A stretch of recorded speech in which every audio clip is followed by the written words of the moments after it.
Today we're going to start by describing the fake company that we use for cases throughout this course. We're going to go into a little bit of detail about management for the company and some of the bios and a little bit about how the company is structured. We'll be adding to that throughout the course in ways that add to the cases that we'll be presenting later on. So you'll get a lot of detail today about this company, and then we'll move on later in later lectures about more detail. So let's get started with a description of HackMeCo, which I describe as a study in poorly chosen company names. Oddly enough, company naming and this kind of thing is a real issue in information security. A real company that I've worked with in the Seattle area is called Space Labs. Space Labs Medical, a wonderful company that does fantastic work, is unfortunately targeted by people who think something called Space Labs is a fascinating place to go after. They are a well-protected company that does an excellent job of information security, but the name itself is yielding for them an issue as they move forward. So I've aptly named our fake company HackMeCo, just to give a flavor for the kinds of things that you'll see out there. So the basics.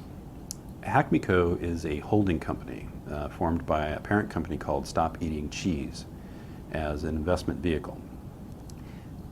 What that means is HackMeCo owns primarily other companies. They have various degrees of ownership in both private and public companies, which are directed by the holding company's goals in terms of an investment strategy. And we'll talk a little bit about what that strategy is as well. HackMeCo invests in companies that it believes can see revenue growth through better management of IT resources. This is an interesting strategy, actually, in that if you can improve IT to the degree where you save money, you actually have done something, your strategy includes doing something difficult, but relatively low cost. So further investment is minimal, and barriers to other people to enter into this area is fairly steep, because doing IT well is surprisingly difficult. So that's the company strategy, and they've been extremely successful with it. Depending on the level of ownership in their various investments, IT resources can be separate. In other words, the company we've invested in is completely autonomous in how they do IT, or shared, in that HackMeCo has interesting resources in terms of how they do database management, for example. They have lots of good DBAs that know their stuff, and maybe the company we've invested in is not as good, and they could share our resources in that way. Or outsourced, in which case it's not HackMeCo's resources or the subsidiary's resources, but we've chosen to have somebody else entirely do that for us. And we'll see examples of all of those as the course proceeds. And in fact, sometimes, and this is common actually for holding companies tend to believe that it's best to see synergistic relationships between the various entities that they work with. So they will strongly suggest to the organization that they've just acquired, or one that they're taking a look at, there's this other company that we also have a large stake in that does a really good job at this thing that you're struggling with. Why don't we use their resources? So it ends up being a very complicated web of resources and how those resources are handled. So let's move on a little bit into statistics for HackMeCo, which I'll abbreviate often as HMC.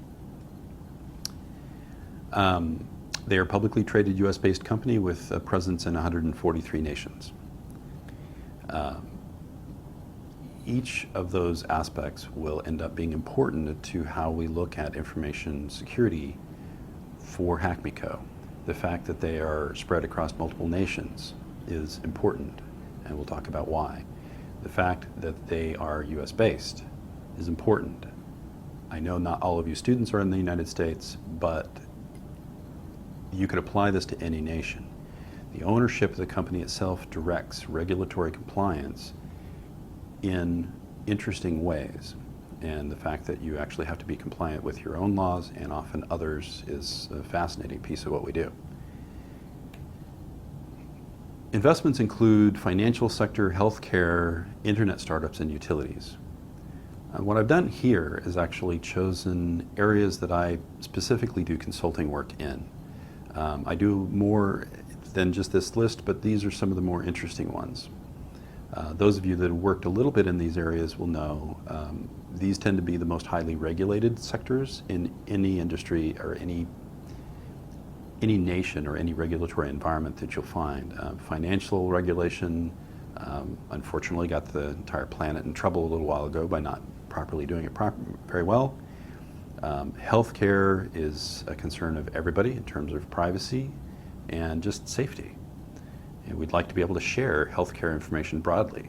If you're struck by a vehicle on a street in a city that you don't live in, you absolutely want the EMT that shows up to have detailed information about your medical history. And yet, sharing that same information is a privacy concern. So this is actually going to be thematic of things that we do in this class. It's going to be this marrying of our concerns about privacy and security with our need to do business. And sometimes that business is the business of healthcare, which keeps us alive. So you're going to see that over and over again. Internet startups actually are not typically all that regulated. They're fun from an information security aspect in that they tend to take extraordinary risk. Again, one of the themes that you're going to hear a lot is that our job is helping people take risk. There's no such thing as zero risk. So when we're working with people, the idea is to help them take exactly the risk that they intend to and no more. So internet startups are always a fascinating study in this. Utilities are a lot of fun in that anything that gets labeled national infrastructure or critical national infrastructure gets a lot of attention. In the past, utilities have been relatively well protected against cyber intrusion in that SCADA systems were often completely separate, not internet connected, and physically protected from attack in many ways. That is no longer the case, as worldwide initiatives in moving digital systems to the edge, in producing more and more digital information from your individual consumers, power meters, back to corporate headquarters happens.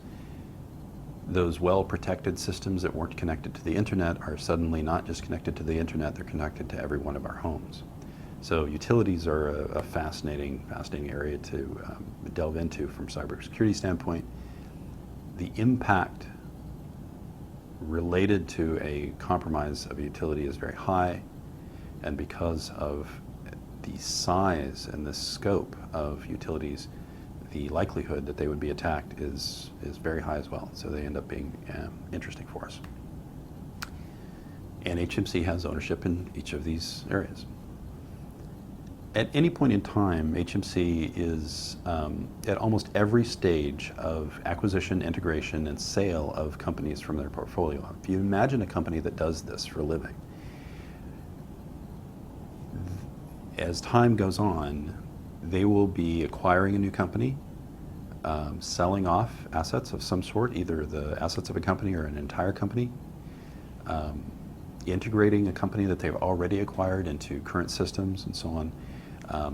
There's not any time in which they're just doing one or two of these things. They're always doing all of them.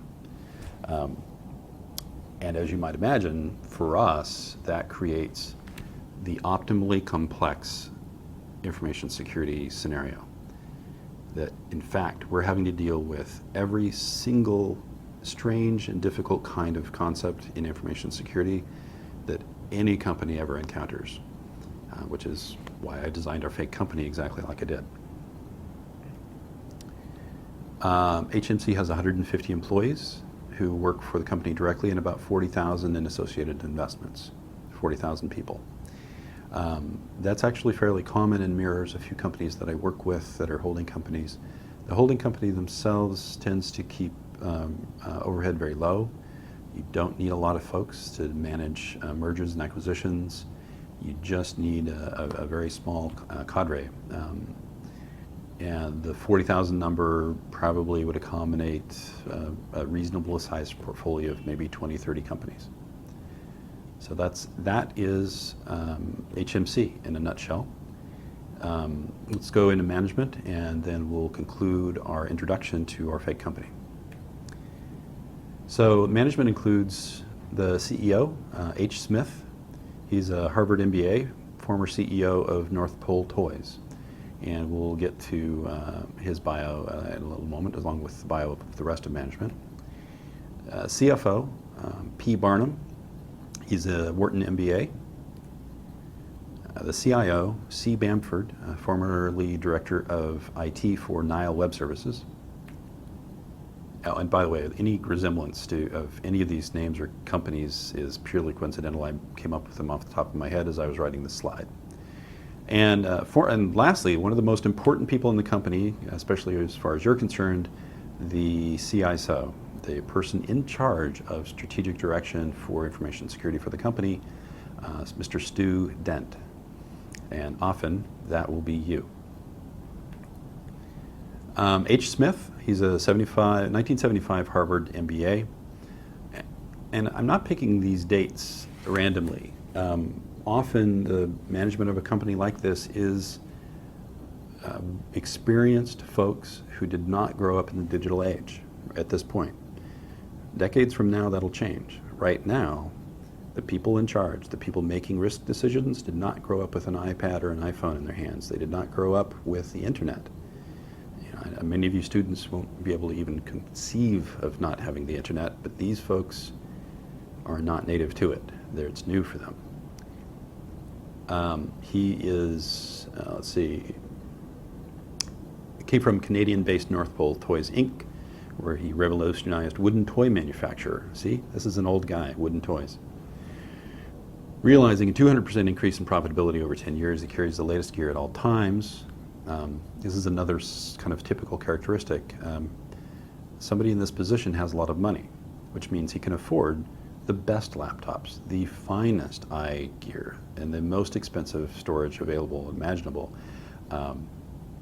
and calls help desk when his e-phone runs out of battery power. These are the people that we have the responsibility to inform about cybersecurity risk. This is not a strange profile. This isn't something I really pulled out of a hat. This mirrors many of the people in this kind of position. Your job is to explain cybersecurity risk in a way that this person understands. So I'm giving you real world activities in terms of the kind of mentality that you're working with. And by the way, I also want to say, failing to educate this person for cybersecurity risk means you fail. It doesn't mean they're stupid, because they're not. This is a Harvard MBA. It doesn't mean that you've done your best and that was good enough. It means you failed to do your job. And that's just the stark reality of it. P. Barnum, 1988 graduate of the Wharton School of Business, specializes in mergers and acquisitions, responds to email on a weekly basis, and often forwards cartoons of large ducks smashing computers with a hammer to the IT staff because he thinks that's really funny. You're getting the idea. Management is typical management. Those of you that may have a little more extended work experience than just students will recognize these particular characters. Almost to the end, C. Bamford, self-taught information technologist with something to prove. He doesn't have any degrees, but he's been at this for quite a long time. He knows more about information systems than you, just ask him. These folks can be among the most difficult for us because they refuse to be educated. The others realize they have limitations in these areas, and you can carefully get them to listen to you. Unfortunately, the Bamfords of the world struggle with this. They don't want to admit there's anything they don't know. With 20 years of experience in consulting and a degree in computer science, I'm willing to say to all of you, there's a ton I don't know. Being willing to admit that early and often, and educate yourself, being able to talk to others and learn from them is, I think, critical to consulting in this area. And in a way, I'm teaching each of you to be consultants. It's what I know best. It's what I think, even within an organization, most IT people need to be. Last but not least, by any means, Stu Dent. Stu is you. For the most part, we'll be putting you into the role of the decision maker for the organization with respect to information security strategies and solutions. And having been in that role for a number of years, I wish you good luck. With that, I'm going to conclude our discussion of the introduction for the fake company. I think you have enough at this point to proceed with decision making and some control selection, which is what we're going to do next.